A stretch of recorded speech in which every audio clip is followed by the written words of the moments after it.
Fala galera, tudo certo? Passando aqui rapidinho, só para pedir para vocês aí o like e para se inscrever no nosso canal, que isso ajuda muito a produção do nosso conteúdo, beleza?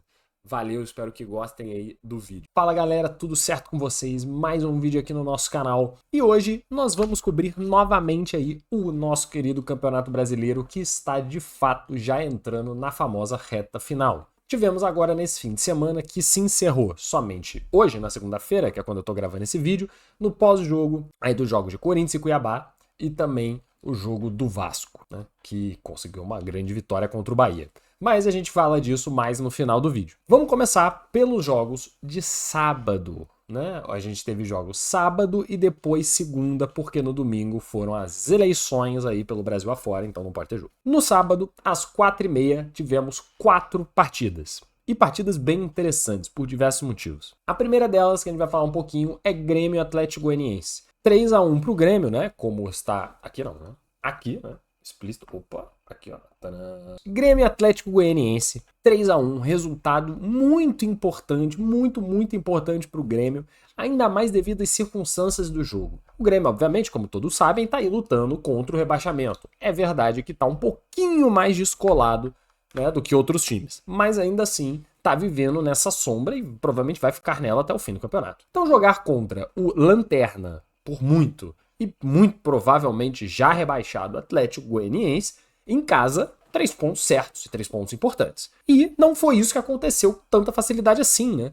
No início do jogo teve um pênalti pro Atlético Goianiense e o Atlético perdeu o pênalti e no rebote fez o gol. Possivelmente poderia modificar um pouco a estrutura do jogo. O Atlético que com o gol recuaria e só iria se defender. Se o Grêmio ficasse mais desesperado, talvez perdesse pontos cruciais na luta contra o rebaixamento. Não foi o caso. O Grêmio soube reagir, empatou ainda no primeiro tempo, que é muito importante também para o lado emocional, e aí no segundo tempo o Atlético Goianiense cansou, a verdade é essa, não conseguiu suportar a pressão e acabou cedendo o segundo e posteriormente o terceiro gol. E o segundo gol que foi um golaço. E perdeu o jogo. Né? Pro Grêmio, muito importante, segue na luta. Pro Atlético Goianiense, um abraço. Tá fora já, rebaixado simbolicamente já para a Série B. O segundo jogo que a gente vai falar um pouquinho aqui, das 4h30, é um jogo que também tem uma importância gigantesca na parte de baixo da tabela. A gente tá vendo aqui só até o nono, mas depois eu vou passar a tabela toda e vai dar para ver melhor. Mas o Vitória em casa tinha que fazer um resultado, no mínimo um empate contra o Fluminense. O Vitória que está, né, lutando ferrenhamente contra o rebaixamento, e o Fluminense que também ainda não se distanciou tanto assim. Ele chegou a ganhar alguns pontos há um tempo atrás, dá uma certa gordura, mas já perdendo novamente, a zona de rebaixamento parece um imã, né? Difícil de você escapar. E isso aconteceu de novo. O Vitória fez um jogo interessante, não dá pra dizer que esse jogo foi bom, tá? Eu não vi o jogo por completo, mas eu vi os lances e vi diversos momentos do jogo.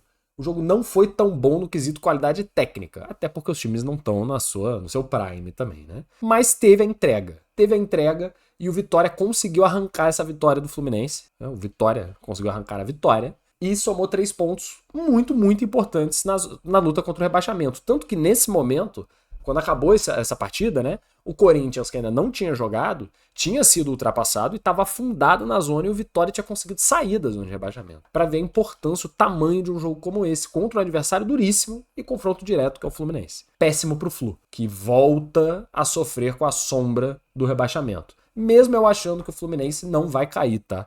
O Fluminense tem um time bom o suficiente para tá bem tranquilo, diga-se de passagem. Vem fazendo um ano horroroso, mas não deve cair. E o Vitória talvez caia, mesmo sendo bem aguerrido. Os outros 2 jogos de 4h30 foram marcados por arbitragens polêmicas. É verdade também que teve arbitragem polêmica em outras partidas da rodada, mas eu acho que nessas duas foram as mais fortes, assim, as mais icônicas. E a gente começa por Flamengo e Juventude, 4-2 para o Flamengo contra o Juventude no Maracanã. Um resultado previsível, né?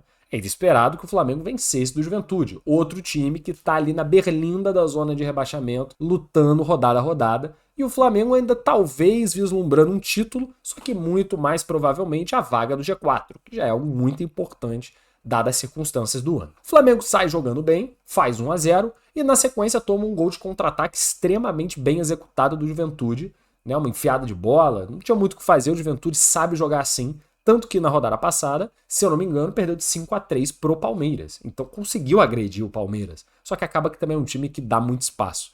E foi isso que aconteceu. mesmo terminando o primeiro tempo 1-1, no segundo tempo abriu muito o jogo para o Flamengo. Permitiu o 2-1 e o 3-1, fez o 3-2 e ainda tentou de alguma forma colocar uma emoção no jogo, mas no fim do jogo acabou tomando o quarto gol e perdeu de 4-2. Só que qual foi a grande polêmica? Bom, tiveram duas principais, vai. O pênalti, que foi convertido pelo Gabigol, né, que fez um gol depois de 6 meses, que foi um pênalti no Gerson, basicamente um encontrão dentro da área, vai. Que foi meio que uma ombrada no ombro, ombrada nas costas, e o árbitro deu o pênalti. Já vi pênaltis assim serem dados, mas eu também já vi coisa pior não ser pênalti. Fica aí no encargo do juiz, né? Acho duvidoso. E depois teve a expulsão do Nenê, que foi a grande coisa do jogo.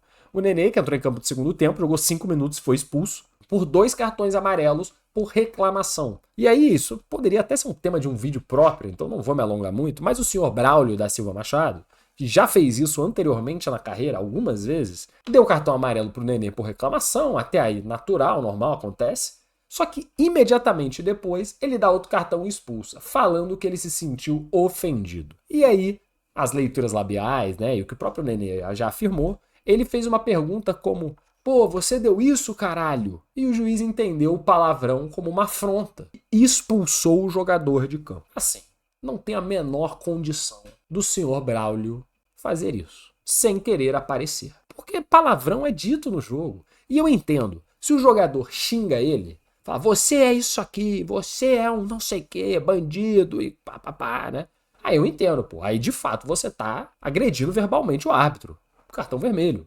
Normal. Só que, por falar de maneira mais ríspida, de maneira dura, eu tenho certeza que já falaram assim com ele várias vezes. E ele se sentir ofendido e prejudicar o jogo, né? O Juventude, obviamente, mas a partida, querendo ou não, cara, é de uma palhaçada sem tamanho. Porque isso pode acontecer a qualquer momento contra qualquer time, inclusive o seu. Então não dá para ser a favor de árbitro querendo aparecer. Enfim, né? Juventude sofreu também nas mãos da arbitragem, mas sofreu mais ainda nos pés dos próprios jogadores, né? Que também não fizeram nada e perderam com razão. Já no outro jogo das 4h30, Palmeiras e Fortaleza, um bom jogo que foi 2-2, um jogo aberto, um jogo jogado como deveria ser. Palmeiras que é o segundo colocado, Fortaleza que é o terceiro, times até parecidos, né, durante todo o campeonato. Palmeiras aí vislumbrando, quem sabe, a liderança, porque o Botafogo ainda não ia ter jogado, né? Só que o Fortaleza foi firme, foi aguerrido e buscou o resultado depois dos 2 gols do Palmeiras terem sido de pênalti, que também vem sendo frequente nos jogos do Palmeiras. E novamente muita reclamação. Um dos pênaltis foi uma bola na mão do Pikachu, que ele tá com o braço perto aqui do corpo. Também já vi isso ser pênalti e já vi não ser pênalti. É muito complicada a arbitragem brasileira, principalmente por isso, né? Você nunca sabe o que vai acontecer. Tudo é possível. Tem falta que é cartão vermelho, tem juiz que nem dá falta, tem mão que é pênalti, tem mão que é bola na mão. Então é um grande caos. Muita reclamação no Fortaleza também por isso, mas mesmo assim buscou um resultado importante nas pretensões, principalmente também, na minha opinião, de se manter no G4. Para mim o título está entre Palmeiras e Botafogo, Flamengo e Fortaleza estão ali buscando se manter no G4. Excelente jogo e bom resultado para o Fortaleza. Para o Palmeiras, péssimo resultado, porque eu acredito que o G4 esteja virtualmente garantido. Deixar o Botafogo escapar é muito pesado. É certo que ainda tem o confronto Palmeiras e Botafogo, que pode reverter exatamente essa situação. Uma diferença de 3 pontos, o Palmeiras consegue buscar ainda por conta própria. Mas ainda assim, você não poder mais falhar no campeonato é duro, é difícil. Mas tem um time que consegue também, é o Palmeiras do Abel, né? Vamos para os próximos jogos. Tivemos ainda no sábado, às 6h30, no único jogo das 6h30, o jogo do pacto, né? Entre Atlético Paranaense e Cruzeiro lá na Liga Arena. Tem 2 coisas para falar desse jogo, basicamente, tá? Porque o jogo em si não tem nem o que dizer. Primeiro, a pataquada que é a rede social do nosso querido Atlético Paranaense, que inventou que tem pacto com o demônio. Literalmente, eu estou falando literalmente, os caras fizeram vídeos e mudaram todo o Twitter, colocando menções a pacto, a seita, a sacrifício, para que o time reverta a situação no campeonato e consiga sair do buraco que se enfiou, como vocês conseguem ver na tabela, né, que tá aqui. O Atlético Paranaense venceu um jogo crucial em casa contra um bom Cruzeiro por 3-0, saiu da zona de rebaixamento. Só que você me pergunta, nossa, o Atlético Paranaense voltou a jogar futebol, ganhou de 3-0 do Cruzeiro? Não é bem assim. Porque nós tivemos nesse jogo o lance mais inacreditável que eu vi no futebol brasileiro nos últimos 10 anos, pelo menos, muito provavelmente, que foi a expulsão do querido lá do Cruzeiro, que eu não vou me lembrar o nome agora, com 3 segundos de jogo. E sim, foram 3 segundos de jogo. Eu aposto que vocês já viram e reviram muitas vezes. A bola saiu a bola. Aí teve um passo para trás, 2 passos para trás, e o cara simplesmente largou o cotovelo aqui no queixo do adversário, sem nenhum nexo, sem nenhum motivo, nada tinha acontecido, foram literalmente 3 segundos de jogo, ele largou o cotovelo e foi expulso direto. E isso, obviamente, acabou com o jogo do Cruzeiro, né? Que já ia ter, obviamente, dificuldade, porque não é fácil jogar contra o Atlético lá na Arena da Baixada, não, né? Na Liga Arena agora, já não é simples, e com um a menos desde os 3 segundos de jogo, fica ainda mais difícil. Portanto, não tenho o que dizer do resto. Porque simplesmente foi um Cruzeiro tentando se defender com um a menos, e o time foi cansando, e o Atlético achou seus gols. É um negócio inacreditável. Tanto que, se eu não me engano, esse jogador foi punido no salário, né? E com razão. Porque fazer uma desgraceira dessa é um absurdo. Esses 3 pontos podem custar, por exemplo, uma pré-Libertadores do Cruzeiro, cara. É inacreditável. Mas, enfim, né? Futebol tem dessas. Passando para a próxima sessão dos jogos, a gente teve os 2 jogos das 7 horas de sábado ainda também, porque teve muito jogo no sábado, né? O primeiro deles, Atlético Mineiro e Internacional. A grande questão do jogo, a chuva. Choveu muito em Belo Horizonte na hora desse jogo. Eu vi, basicamente, eu ficava alternando entre esse e o jogo do Botafogo, que foi um jogo bem ruim também. Mas esse jogo poderia ter sido muito bom. E eu acho que tinha o potencial. Só que tava chovendo tanto, mas tanto, que o campo encharcou. Ficou numa situação calamitosa, principalmente um dos lados, se eu não me engano, o lado esquerdo da televisão. Tava muito encharcado e o jogo virou uma grande loucura, né? Todo jogo que chove muito virou uma grande loucura. Teve pênalti para um lado, pênalti pro outro. Enfim, o Inter é um time melhor do que o Atlético Mineiro, ainda mais que o Atlético Mineiro não jogou completo. O Atlético Mineiro poupou muitos jogadores, visando aí agora, no meio de semana, a semifinal contra o River Plate, que o jogo, se eu não me engano, é quarta-feira, né? E é muito importante, mesmo com um resultado positivo de 3-0, o Atlético foca em ir para a final da Libertadores com razão, porque no Campeonato Brasileiro não briga mais por nada. Então, até também poupando já para as finais da Copa do Brasil, o time jogou com um time misto. Então, a tendência já era o Inter vencer. E a chuva deixou o jogo caótico, o Inter ganhou de 3-1, não tem mais tanto assim o que dizer sobre a partida. Já na outra partida das 7, Red Bull Bragantino e Botafogo. Cara, um jogo ruim, jogo fraco. Botafogo teve mais chances do que o Bragantino. Até porque o Bragantino é um time horroroso. Muito ruim. Um time que ano passado, durante algumas rodadas, foi cotado como possível campeão do Campeonato Brasileiro. Chegou a ser líder do Campeonato Brasileiro. E que nos últimos anos vem fazendo bons campeonatos, boas campanhas. Tá fazendo um ano absolutamente tenebroso. Acabou de demitir o técnico. Né, depois de perder esse jogo pro Botafogo, o Pedro Caixinha foi demitido e provavelmente o Seabra, que era técnico do Cruzeiro, vai assumir o Bragantino. Não sei exatamente se ele vai conseguir mudar muita coisa. Esse time é ruim, é lento, um time que parece sem coração, não tem querência, não quer nada com nada, sei lá, um time esquisito. Jogando em casa, não existe clima de pressão. E o Botafogo também não jogou bem. O Botafogo sentiu esse clima morno e amornou. Teve chance, criou, tentou. Só que não com tanto ímpeto como você normalmente vê o Botafogo. E eu também acho que o cansaço complica. O Botafogo jogou recentemente na Libertadores, resultado humilhante contra o Peñarol, acabou com o Peñarol e já está virtualmente na final, mas ainda assim, agora também no meio de semana, vai ter um jogo que pode já estar decidido, mas vai ser muito duro. No quesito de contato físico, confusão, chance imensa de tentarem quebrar alguém do Botafogo por tudo que aconteceu com a torcida do Peñarol, a humilhação do 5-0, a confusão que teve na praia, né? Enfim. Então é um jogo muito tenso. E o Botafogo talvez tenha ido para esse jogo contra o Bragantino mais relaxadão, mais sei lá, tal, sabe? E acabou fazendo um gol na Bacia das Almas também, aos 40 lá vai pipoca, né? Contra o Bragantino no segundo tempo e conseguiu 3 pontos de time campeão.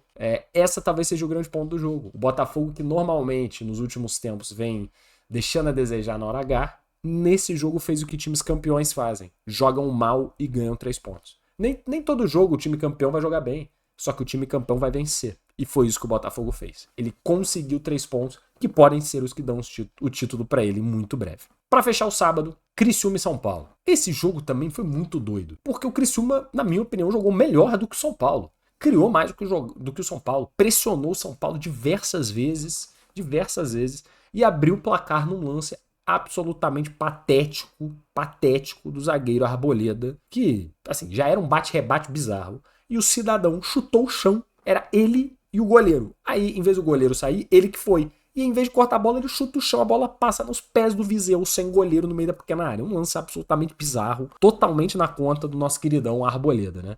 E depois disso, o São Paulo tentou, né, obviamente, porque precisava do resultado até para ter uma posição de pré-Libertadores, quem sabe ainda Libertadores. O São Paulo tentou, pressionou, tentou jogar, mas também não conseguiu muito. O Criciúma teve boas oportunidades e estava jogando bem, até que o São Paulo fez um golaço e empatou o jogo. Num gol realmente assim, pô, espetacular. Não vou lembrar agora o nome de quem chutou a bola, mas foi um chute reto, assim, aquela bola que sai reta no ângulo, sabe? Pô, golaço. Empatou o jogo e depois disso ficamos com esse resultado. 1-1, resultado bom pro Criciúma, acho que tá bom pro Criciúma, e pro São Paulo tá mais ou menos, vai, também não tá de todo mal. Para fechar, a gente teve 2 jogos, Corinthians e Cuiabá, em que o Corinthians venceu de 1-0, e Vasco e Bahia, em que o Vasco venceu de 3-2. Sobre esses jogos, o Corinthians, ele fez o que ele tinha que fazer. Não foi um grande jogo, não foi uma baita apresentação.